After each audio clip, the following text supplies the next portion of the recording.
نحمده ونستعينه ونستغفره ونعوذ بالله من شرور أنفسنا ومن سيئات أعمالنا من يهده الله فلا مضل له ومن يضلله فلا هادي له وأشهد أن لا إله إلا الله وحده لا شريك له وأشهد أن محمدا عبده ورسوله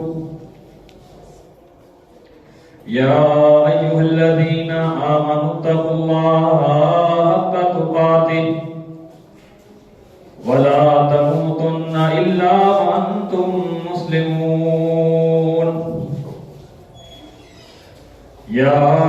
أيها الناس اتقوا ربكم الذي خلقكم من نفس واحدة وخلق منها زوجها وبث منهما رجالا كثيرا ونساء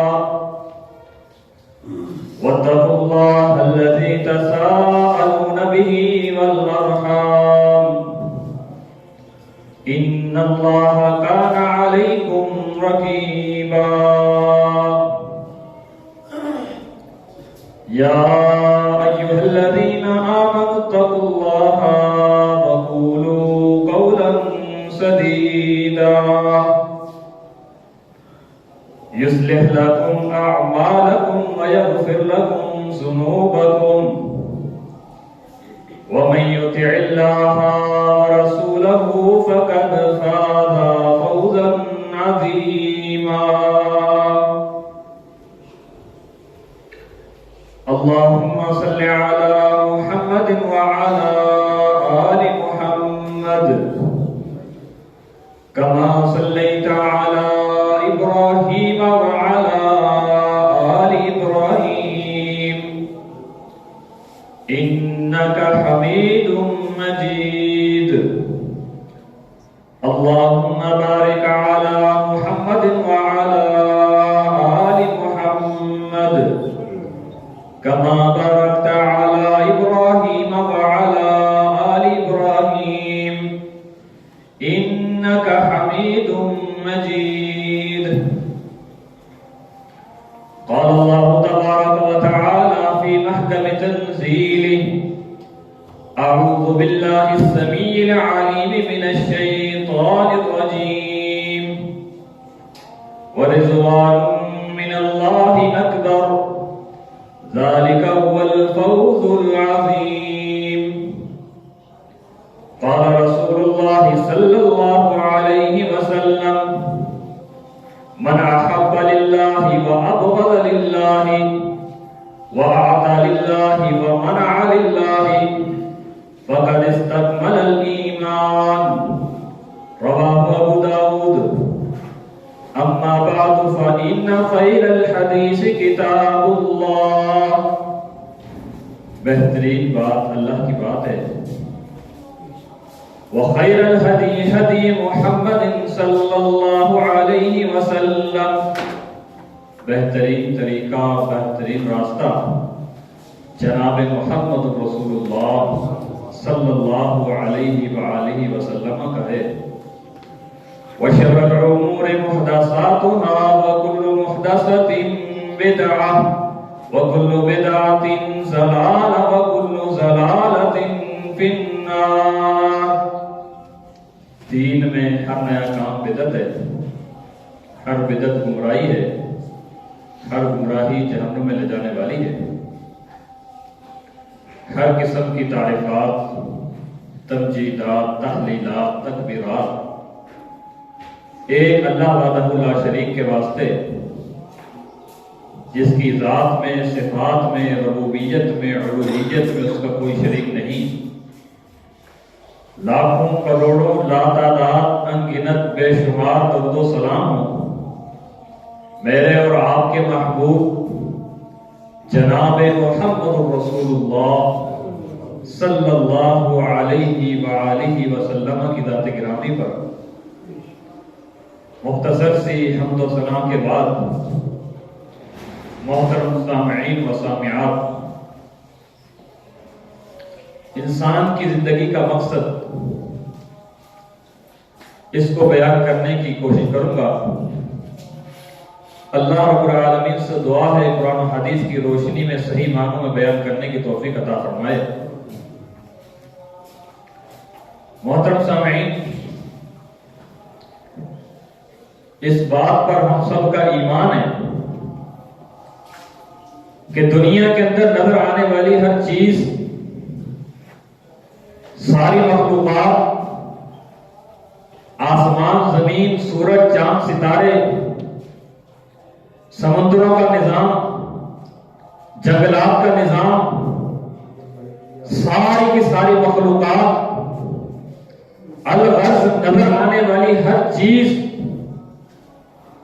صرف ایک ذات ہے جس نے اس کو تخلیق کیا، وہ اللہ رب العالمین کی ذات ہے۔ ہمیں اس بات پر ایمان ہے، عقیدہ ہے، یقین ہے۔ اس کو سمجھ لینے کے بعد، ایمان لے آنے کے بعد اگلی بات کی طرف ہم چلتے ہیں کہ جب ہمارا اس بات پر ایمان ہے کہ اس ساری مخلوقات کو تخلیق کرنے والی ذات ایک ہے اور وہ اللہ رب العالمین ہے، اگلی بات اب یہ ہے کہ انسان اگر کسی چیز کو بناتا ہے تو اس چیز کو بنانے کے پیچھے اس کا ایک مقصد ہوتا ہے۔ اگر کوئی چارپائی بناتا ہے، کوئی قلم بناتا ہے، کوئی پنکھا بناتا ہے، حتیٰ کہ کوئی سوئی بنا رہا ہے اور اس سوئی کے اندر اگر سوراخ کر رہا ہے تو اس سوئی میں سوراخ کرنے کے پیچھے اس کا ایک مقصد ہے۔ ایک ماچس کا تنکا بنایا جا رہا ہے، اس ماچس کے تنکے کو بنانے کے پیچھے ایک مقصد ہے۔ کوئی کارخانہ، کوئی دکان، کوئی کاریگر، کوئی مزدور بنا کسی مقصد کے کسی کام کے اندر ہاتھ نہیں ڈالتا، اس کے پیچھے اس کا ایک مقصد ہوتا ہے۔ تو جب انسان اگر ایک ماچس کا تنکا بنائے اور اس کے پیچھے اس کا مقصد ہے، ایک سوئی بنائے اور سوئی میں سوراخ کرے اور سوراخ کرنے کے پیچھے اس کا مقصد ہے، لیکن اللہ رب العالمین آسمان بنایا، زمین بنائی، چاند اور سورج بنائے، یہ سمندر، یہ ٹھنڈ اور گرمی، یہ سردی، یہ خزاں، بہار، یہ سارے جنگلات، یہ ساری مخلوق، یہ سب کچھ ہمیں خود کو بھی بنایا، تو کیا اس خالق کائنات کا ان ساری چیزوں کو ایجاد کرنے پر، تخلیق کرنے پر، پیدا کرنے پر، بنانے پر اس اللہ کا کیا کوئی مقصد نہیں ہے؟ ہاں، ایک مقصد ہے، اور وہ مقصد ہم میں سے ہر شخص اس مقصد کو جانتا ہے، اور اس مقصد کے حوالے سے جو قرآن میں آیت موجود ہے، وَمَا خَلَقْتُ الْجِنَّ وَالْإِنسَ إِلَّا لِيَعْبُدُونِ، کہ جن و انس کو ہم نے پیدا کیا ہے، ان کی پیدا کرنے کا ایک ہی مقصد ہے، اور وہ یہ ہے کہ صرف ایک اللہ رب العالمین کی عبادت کریں۔ معلوم ہوا کہ انسان کی تخلیق اور پھر ان ساری چیزوں کی تخلیق، اگر آپ قرآن اٹھا کے دیکھیں، یہ آسمان، زمین، سورج، چاند، ستارے، مخلوق، ہر نظر آنے والی چیز اللہ نے قرآن میں بیان کر دیا کہ یہ ساری چیزوں کو بنانے کا مقصد اگر کوئی ہے تو وہ بنانے کا مقصد انسان ہے، ان ساری چیزوں کا مقصد انسان ہے، تو پھر انسان کی زندگی کا مقصد وہ اللہ تعالیٰ کی عبادت ہے۔ لیکن ایک قدم اور آگے بڑھتے ہیں، نماز ہو، روزہ ہو، حج ہو، زکات ہو، کوئی بھی خیر کا کام ہو، کوئی بھی نیکی ہو، اس نیکی کے اندر اگر ایک چیز نہیں ہے، وہ ساری کی ساری نیکیاں تباہ و برباد ہیں، اللہ کے ہاں قابل قبول نہیں ہے۔ آج ہم اس کو بھلائے بیٹھے ہیں، ہم نمازیں پڑھتے ہیں، روزے رکھتے ہیں، حج کرتے ہیں، عمرے کرتے ہیں، خیر کے کام کرتے ہیں، صدقات و زکات کرتے ہیں، بڑے بڑے سارے کام نیکیوں کے کر لیتے ہیں، لیکن اس کے پیچھے، ان اعمال کے پیچھے انسان کی زندگی کا اصل جو مقصد ہے اس کو آپ بھلائے دیتے ہیں. یہی وجہ ہے یہ نماز ہمیں فائدہ نہیں دے رہی, یہی وجہ ہے یہ روزے رمضان کے بعد ہمیں فائدہ نہیں دے رہے, یہ صدقات و خیرات, یہ نیکیاں, یہ تہجد, یہ قیام, یہ عبادات, یہ سارے خیر کے کام ہمیں اس لیے ہماری زندگی کو بدل نہیں رہے کہ ہم اس کے اصل مقصد کو نہیں پہنچ رہے. جب معلوم ہی نہ ہوگا اس مقصد کا کیا مقام ہے, ان عبادات کو کر لینے کا جو مقصد ہے اس مقصد کا کیا مقام ہے, کیا لیول ہے, کیا اسٹیٹس ہے, جب تک ہمیں وہ معلوم نہیں ہوگا تو ہم اس مقصد کی فکر نہیں کریں گے. ہاں محترم سامعین, ان ساری عبادات کا جو مقصد ہے وہ ہے اللہ رب العالمین کی خوشنودی, اللہ کی رضا. تو پھر ہمیں اس بات سے یہ معلوم ہوا کہ انسان کی زندگی کا مقصد اللہ رب العالمین کی رضا کو حاصل کرنا. لیکن انتہائی تعجب اور افسوس اور حیرت کی بات یہ ہے, آج امت مسلمہ کے اندر اللہ کی رضا کا جو پہلو ہے اس پہلو کا علم, اس کی معرفت, اس کا مقام, اس کی عظمت, اس کی اہمیت, اس کی فرضیت, ان تمام باتوں سے لا علمی کے اندر اور جہالت کے اندر ہیں. عمل تو ہم کر رہے ہیں لیکن اس کا مقصد کسی کو دکھانا ہے, کسی کو خوش کرنا ہے, کسی کی رضا ہے, اس کے پیچھے کوئی اور مقصد ہے, اس کے پیچھے اللہ رب العالمین کی رضا, یہ ہمارے ذہنوں سے نکل چکا ہے. کوئی سجدے کرتا ہے لمبے کہ میری کمر صحیح ہو جائے گی, کوئی روزے رکھتا ہے میرا معدہ صحیح ہو جائے گا, علاج بنا رکھا ہے عبادات کو, جبکہ عبادات کا مقصد ایک ہے اور وہ ہے اللہ رب العالمین کی رضا. ہاں, اس بات کو اگر ہم قرآن میں جاننا چاہیں کہ اس کی کیا اہمیت ہے, نبی علیہ الصلوۃ والسلام کے فرمان میں اس کی کیا اہمیت ہے, سارے کے سارے انبیاء ان کی زندگیوں کا مقصد بھی صرف اللہ رب العالمین کی رضا.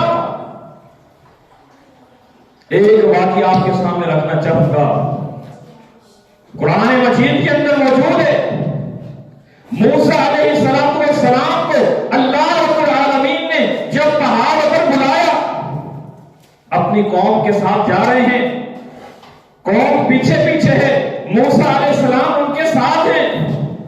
لیکن معاملہ کیا ہے کہ موسیٰ علیہ السلام اپنی قوم سے بہت زیادہ آگے اور جلدی اور تیزی سے چل رہے ہیں.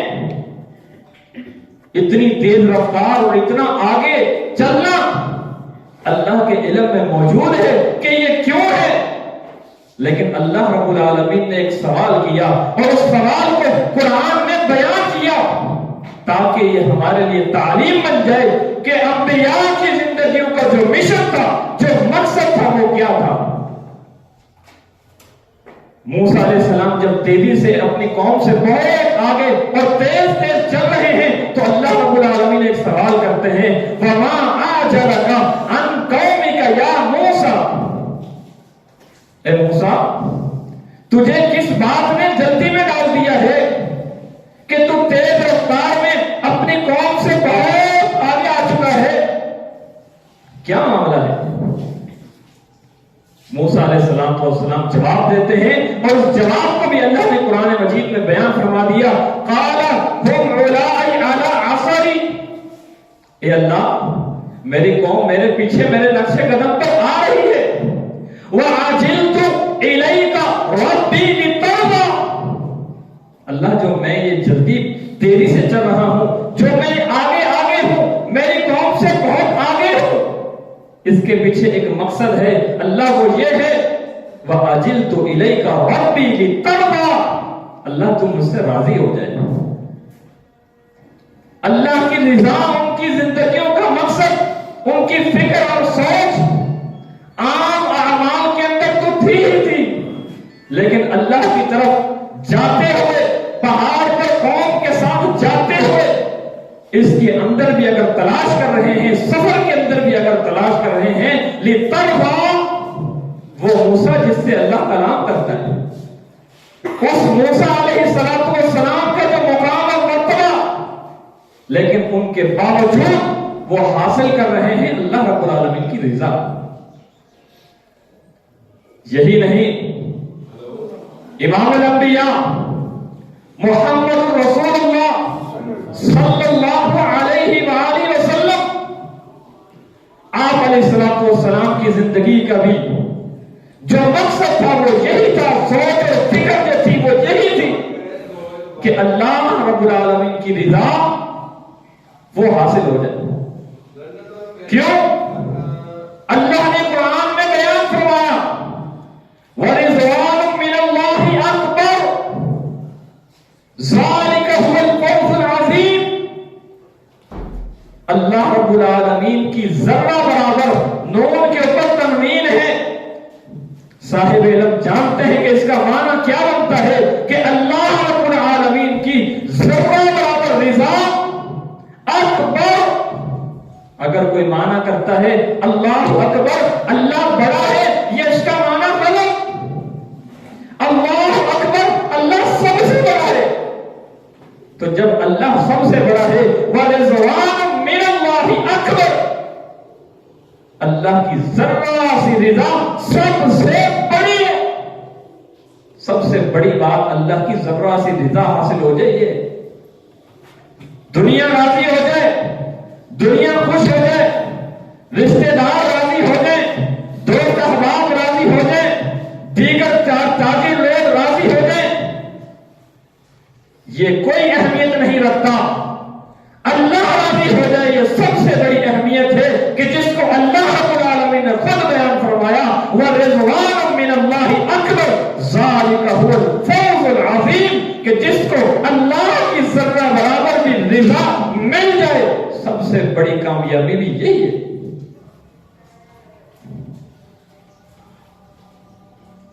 نبی علیہ السلام خوشی ہے یا غمی ہے یا زندگی کا کوئی بھی مرحلہ اور لمحہ ہے، لیکن سوچ اور فکر نبی علیہ السلام کا جو مقام ہے، جو نبی علیہ السلام کا اللہ نے رتبہ رکھا ہے،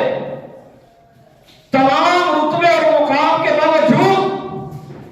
امام الانبیاء کی دن اور رات خوشی اور غمی کی اگر کوئی فکر اور سوچ ہے، کوئی مقصد ہے، تو وہ بھی یہی ہے کہ اللہ تیری رضا حاصل ہو جائے۔ واقعہ پیش کرنا چاہوں گا صحیح البخاری سے۔ نبی علیہ السلام کا لگتے جگر ہے، نبی علیہ السلام کا بیٹا ابراہیم اس کا نام ہے، پیدا ہوا، اللہ کے نبی علیہ السلام بہت خوش، اس کو بوسہ دیتے ہیں، اس کو سونگتے ہیں محبت کے انداز، لیکن چند ہی مہینے گزرتے ہیں، تقریباً 1.5 سال کو جب وہ ہوتا ہے، نبی علیہ السلام کے ہاتھ میں ہے، آپ علیہ السلام کی گود میں بیٹا ابراہیم لگتے جگر موجود ہے، محبت بے تحاشا، لیکن وہ موجود اس کنڈیشن میں ہے کہ زندگی کے آخری سانسوں میں یہ بات اس شخص کو زیادہ اہمیت اس کی حاصل ہوگی، معلوم ہوگی کہ جس کا کوئی لگتے جگر بیٹا اس کے ہاتھوں میں اس دنیا سے رخصت کر گیا ہو، اس کو پتا ہوگا کہ کتنا دکھ اور کتنی تکلیف اور پریشانی کا دن ہوتا ہے اور وقت ہوتا ہے۔ امام الانبیاء نبی علیہ السلام کے ہاتھ میں جب ابراہیم نبی علیہ السلام کا لگتے جگر فوت ہو جاتا ہے، تو اب نبی علیہ السلام کی آنکھوں سے آنسو جاری ہو جاتا ہے۔ حضرت انس اس روایت کو بیان کرتے ہیں کہ عبد الرحمن بن عوف اشرف صحابی میں سے موجود قریب بیٹھے اور نبی علیہ السلام کو دیکھتے ہیں کہ آپ علیہ السلام کی آنکھوں سے آنسو جاری ہیں، اور سوال کرتے ہیں وَأَنْتَ يَا رسول اللہ، اللہ کے رسول علیہ السلام آپ اور آپ کی آنکھوں سے آنسو؟ فرمایا یہ اللہ تعالیٰ کی طرف سے رحمت ہے کہ نبی علیہ السلام پر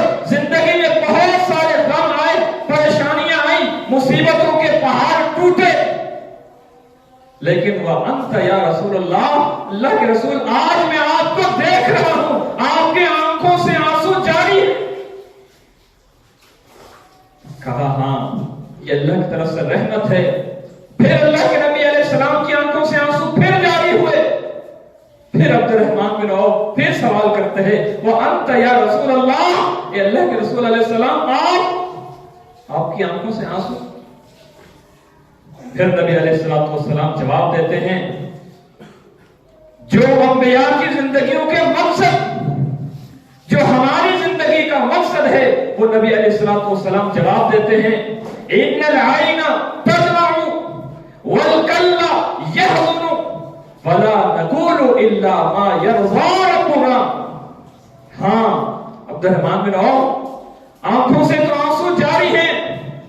دل بڑا ہی شدت سے غم میں ہے، لیکن اس کے باوجود فلا نقول الا ما يرضى ربنا، ہم ہرگز زبان سے وہ بات نہیں کہیں گے کہ جس سے ہمارا رب ہم سے ناراض ہوتے۔ غم اور پریشانی کی حالت میں لیکن اللہ کی رضا کی فکر ہے کہ زبان سے کوئی ایسی بات نہ نکل جائے کہ جس کے نکلنے سے ہمارے رب کی رضا ناراضگی کے اندر بدل جائے۔ امام الانبیاء کو فکر ہے تو اللہ کی رضا کی فکر ہے۔ آج ہماری خوشیوں اور غمیوں کے اندر، ہمارے دن اور رات اور رسومات کے اندر کوئی پرواہ نہیں کی جاتی اللہ کی نافرمانیوں کی، نبی علیہ السلام کی نافرمانیوں کی۔ جو جی چاہتا ہے کرتے ہیں، اللہ کی رضا کی فکر نہیں ہے۔ فلاں رسوم چلی گئی تو فلاں ناراض ہو جائیں گے، یہ ہو جائے گا، وہ ہو جائے گا۔ اور انبیاء اور نبی علیہ السلام کہ ان کی زندگیوں کا صرف ایک مقصد ہے، خوشی ہے یا غمی ہے، وہ یہی ہے وَلَا نَقُولُ إِلَّا مَا يَرْضَى رَبُّنَا، ہرگز وہ بات نہیں کہیں گے کہ جس سے ہمارا رب ہم سے ناراض ہو جائے۔ انبیاء کے بعد اس دنیا میں جو ہستی ٹھہری، جن کو رتبہ اور مقام ملا، تو وہ نبی علیہ السلام کے صحابہ ہیں۔ اور ان صحابہ کی زندگیوں کا مقصد بھی صرف ایک ہی تھا، اور وہ بھی اللہ رب العالمین کی رضا تھی۔ اور اس کو بھی اللہ نے قرآن میں بیان کر دیا کہ آپ دیکھیں گے نبی علیہ السلام کے صحابہ کو یبتغون فضلا من اللہ ورضوانا، وہ سجدوں میں ہوں گے، وہ رکوع میں ہوں گے، وہ خوشی میں ہوں گے، وہ غم میں ہوں گے، وہ دن میں ہوں گے، وہ رات میں ہوں گے، کسی مقام میں ہوں گے، کسی وقت بھی ہوں گے، آپ ان کو دیکھیں گے یبتغون، وہ تلاش کر رہے ہوں گے من اللہ، اللہ رب العالمین سے اللہ کی رضا حاصل کرنے کے لیے ہر وقت متلاش۔ اللہ اکبر، کیوں اتنی زیادہ اہمیت ہے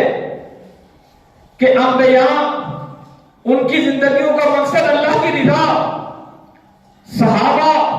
صحابیات ان کی زندگیوں کے مقاصد اللہ کی رضا؟ ہاں اس لیے کہ اللہ کی رضا ایک ایسی بڑی نعمت ہے، اگر یوں کہا جائے کہ ساری نعمتوں سے افضل ہے تو اس میں کوئی دو رائے نہیں، اور اگر یوں کہا جائے کہ دنیا کی ساری نعمتوں کو اکٹھا کر لیا جائے، جنت کی کسی نعمت کے ساتھ مقابلہ کیا جائے، تو دنیا کی ساری نعمتوں کو اکٹھا کر کے جنت کی کسی نعمت کا مقابلہ نہیں۔ اور اگر جنت کے اندر موجود ساری نعمتوں کو اکٹھا کر دیا جائے اور ان ساری جنت کی نعمتوں کا مقابلہ کیا جائے اللہ کی رضا کے ساتھ، واللہ اللہ کی رضا کی اہمیت پھر زیادہ۔ یہ میں نہیں کہتا، نبی علیہ السلام کی حدیث صحیح البخاری کے اندر موجود، آپ علیہ السلام بیان فرماتے ہیں کل قیامت کے دن جنتی جب جنت میں چلے جائیں گے اور جہنمی جہنم میں چلے جائیں گے، اللہ رب العالمین کل قیامت کے دن جنتیوں سے ایک سوال کریں گے، اللہم اجعلنا منہم، اللہ ہم سب کو بھی ان جنتیوں میں بنا کہ اللہ تو ہم سے وہ سوال کرے. رب کا جنتیوں سے سوال ہوگا یا اہل الجنہ، اے جنت والو، ہل رضیتم، کیا اب تم راضی ہو؟ اللہ اکبر. جنتی کہیں گے وما لنا لا نرضى وقد اعطيتنا ما لم تعطي من احد. اے اللہ، ہمیں کیا ہو جائے کہ اب بھی ہم راضی نہ ہو کہ دنیا کے اندر تو نے جو ساری دنیا کو دیا، ہم کو جو دیا اس میں سے کسی ایک کو پوری دنیا میں نہیں دیا، ہمیں تو نے وہ عطا کر دیا اور ہم پھر بھی راضی نہ ہو. پھر اللہ رب العالمین فرمائیں گے هل اعطيتم من افضل ظالم.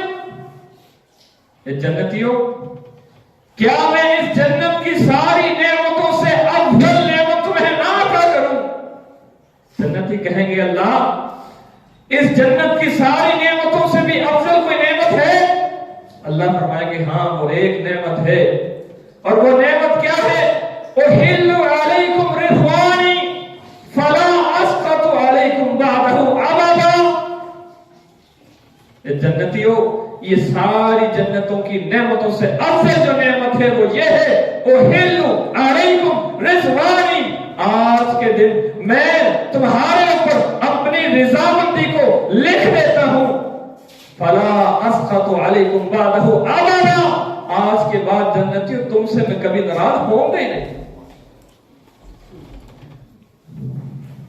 جنت کی ساری نعمتوں سے افضل نعمت اللہ رب العالمین کی رضا، اور اگر اس سے بڑی کوئی نعمت ہے تو وہ اللہ رب العالمین کا دیدار ہے. اللہ ہم سب کو اللہ کی رضا اور اللہ کا دیدار نصیب فرمائے. نبی علیہ الصلوۃ والسلام کے صحابہ، کیا ان کا مقام اور مرتبہ ہوگا کہ دنیا کے اندر موجود ہیں اور جنت کی ساری نعمتوں سے جو افضل نعمت ہے وہ دنیا کے اندر ہی پا گئے. سورہ توبہ کے اندر جو قرآن کی سب سے آخری سورت نازل ہوئی، اللہ نے اس میں اعلان کر دیا کہ نبی علیہ السلام کے صحابہ تو وہ ہیں رضی اللہ عنہم ورضوا عنہ، کہ میں یہ مجھ سے راضی تو میں ان سے راضی. دنیا کے اندر جنت کی سب سے افضل نعمت پانے والے نبی علیہ السلام کے صحابہ. عرض کر رہا تھا اللہ رب العالمین کی رضا بہت بڑی چیز ہے. کتنی بڑی چیز ہے کہ یہ ایمان کو مکمل کرتی ہے. اگر ہماری زندگیوں کا مقصد یہی بن جائے جو انبیاء کی زندگیوں کا مقصد ہے، جو امام الانبیاء کی زندگی کا مقصد ہے، جو صحابہ اور صحابیات کی زندگی کا مقصد ہے، اگر ہماری زندگی کا مقصد بھی یہی بن جائے تو رسول اللہ صلی اللہ علیہ وسلم کا اعلان کہ ہمارا ایمان مکمل ہو گیا. فرمایا من احب للہ وابغض للہ واعطى للہ ومنع للہ فقد استكمل الایمان. جو محبت کرتا ہے کسی کے ساتھ تو اس کی محبت کا مقصد یہ ہے للہ، اللہ کی رضا کے لیے. وابغض للہ، نفرت کرتا ہے کسی سے، بغض رکھتا ہے تو اس کی نفرت اور بغض کا معاملہ ذاتی نہیں ہے، بنیادی نہیں ہے، رشتہ داری اور ناطے نہیں ہے، لین دین اور قرض نہیں ہے، بلکہ اس کی ناراضگی اور بغض کا مقصد للہ، اللہ کی رضا ہے. وَأَعْطَى لِلَّهِ وَمَنَعَ لِلَّهِ، دیتا ہے تو اللہ کی رضا کے لیے، اور اگر منع کرتا ہے تب بھی اللہ کی رضا کے لیے. اس میں ہر چیز شامل ہے، مال و دولت ہو، رشتے ناطے ہو، کوئی بھی چیز اگر دیتا ہے تو اللہ کی رضا کے لیے، اور اگر نہیں دیتا تو اس میں بھی اللہ کی رضا کو دیکھتا ہے. ایسا شخص کہ جس کی زندگی اس لیول پر ہو، محبت اللہ کے لیے، نفرت اللہ کے لیے، دینا بھی اللہ کے لیے، نہ دینا بھی اللہ کے لیے، اگر زندگی کا مقصد یہ بن جائے تو امام الانبیاء محمد رسول اللہ صلی اللہ علیہ وسلم کا اعلان ہے فقد استکمل الایمان، ایسے شخص کا ایمان مکمل ہو گیا. ایمان کی تکمیل وہ بھی اللہ رب العالمین کی رضا کے اور فکر کے اندر زندگی گزارنا اور اپنی زندگی کے مقصد کو اللہ کی رضا اپنی زندگی کے مقصد بنا لینا، اللہ کی رضا، یہی ساری جنت کی نعمتوں سے بھی افضل، یہی سب سے بڑی کامیابی،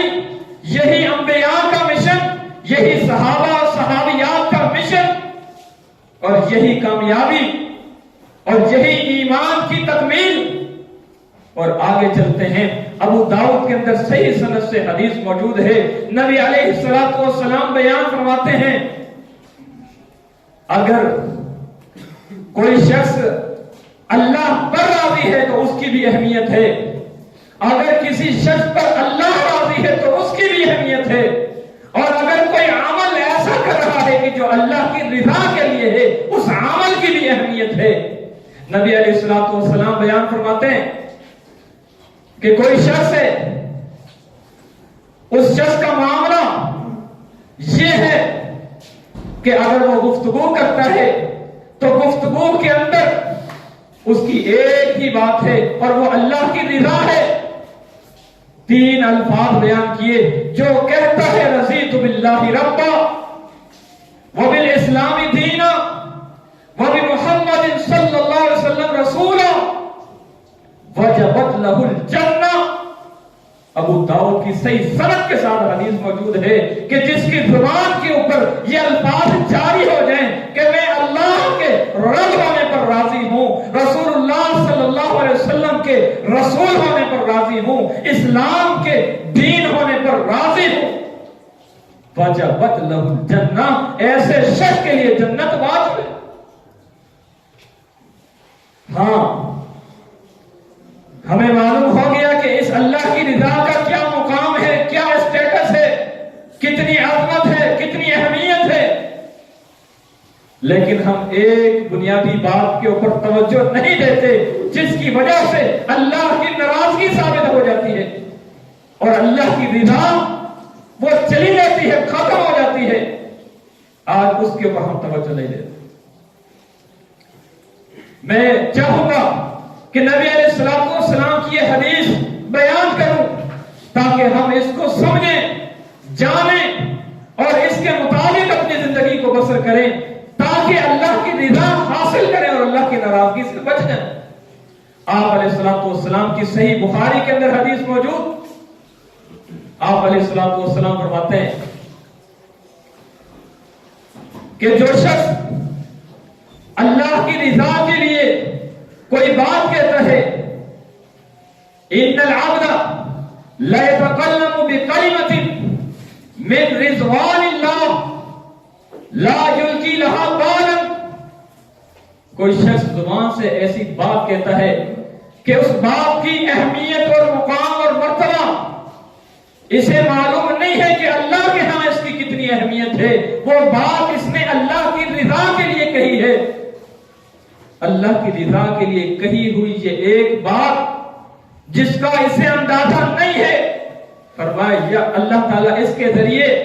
درجات کو انسان کے بلند کرتا ہے، اور ساتھ ہی ساتھ اعلان کر دیا ان العبد لا يتكلم بكلمة من سخط اللہ، بعض اوقات انسان زبان سے ایسی بات کہتا ہے کہ اس بات کا اسے اندازہ نہیں ہوتا کہ اللہ کی ناراضگی والی بات ہوتی ہے،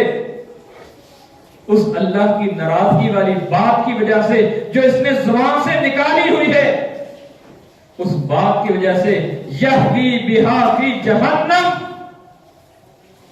ایک ایسی بات کہہ دینے کی وجہ سے جو اللہ کی ناراضگی والی ہے، اللہ رب العالمین نبی علیہ السلام کی حدیث جو صحیح بخاری میں موجود فرمایا ایک ایسی بات کہہ دینے کی وجہ سے جو اللہ کی ناراضگی والی بات ہے، یہوی بہا فی جہنم، انسان جہنم کے اندر چلا جاتا ہے۔ دوسری روایت کے اندر بین المشرق، اتنی جہنم کی گہرائی میں ایک اللہ کی ناراضگی والی بات کہہ دینے کی وجہ سے چلا جاتا ہے جتنا مشرق اور مغرب کے درمیان فاصلہ، اتنی سی بات کرتا ہے اللہ کی ناراضگی ثابت آ جاتی ہے اور اس کی وجہ سے بین المشرق، مشرق اور مغرب کے درمیان جتنا فاصلہ ہے اتنی فاصلے جہنم میں گہرائی کے اندر چلا جاتا ہے۔ اور ترمذی کی دوسرے الفاظ کے اندر نبی علیہ الصلوۃ والسلام نے بیان فرمایا کہ جہنم کے اندر اتنے گہرائی میں چلا جاتا ہے کہ 70 سال کی مسافت اگر کسی چیز کو پھینکا جائے تو 70 سال کے بعد جا کے جہنم کے پیندے میں جا کے وہ چیز گرتی ہے۔ بعض اوقات انسان ایسی بات زبان سے ادا کرتا ہے کہ جو اللہ کی ناراضگی والی ہوتی ہے اور اس ناراضگی کی وجہ سے جہنم کے پیندے کے اندر چلا جاتا ہے، وہ زبان سے کہی ہوئی کسی ایک بات کی وجہ سے۔ تو اللہ رب العالمین کی رضا، ہمیں چاہیے کہ ہم اپنی زبانوں کی حفاظت کے ذریعے اور زبان سے ایسی بات، ایسی گفتگو، ایسا جملہ اور ایسے الفاظ اور ایسا ذکر اپنی زبان پر جاری کریں کہ جس سے اللہ رب العالمین کی رضا حاصل ہو جائے اور جس کے ذریعے اللہ کی رضا حاصل ہو جانے کے بعد جنت کے درجات بلند ہوں۔ اور ہر وقت ایسے جملوں، ایسے الفاظوں، ایسی باتوں سے کفریہ اور شرکیہ اور بدعت اور لوگوں کے دل دکھانے والی اور اللہ کی ناراضگی والی ہر ایسی بات سے ہمیں بچنا چاہیے، محفوظ رہنا چاہیے کہ جس بات کے ذریعے سے اللہ رب العالمین کی ناراضگی ثابت ہو جائے اور اللہ کی ناراضگی کے ثابت ہونے کے بعد انسان جہنم میں چلا جائے اور جہنم میں مشرق اور مغرب کے فاصلے کے گہرائی کے اندر چلا جائے یا 70 سال کی مسافت کے اندر چلا جائے۔ ہمیں ایسی بری بات سے بھی بچنا چاہیے۔ اللہ رب العالمین ہم سب کو ایسے ہر اعمال کرنے کی توفیق عطا فرمائے جس کے ذریعے اللہ تیری رضا حاصل ہو، اللہ تیری خوشنودی، رضامندی حاصل ہو۔ جو انبیاء کا مشن، جو صحابہ کا مشن، جو صحابیات کا مشن، جو نیکوکار کا مشن، جو جنت کی سب سے افضل نعمت کو حاصل کرنے کا مشن، اللہ ہم سب کو اس خیر والے مشن کی طرف لگا دے۔ ہم سب سے اللہ رب العالمین راضی ہو۔ اللہ رب العالمین سے دعا کرتا ہوں جو کچھ میں نے اور آپ نے سنا اور سنایا، ہم سب کو اس پر کما حق عمل کرنے کی، سمجھنے کی اور اس کو آگے پہنچانے کی توفیق عطا فرمائے۔ وما علینا الا البلاغ۔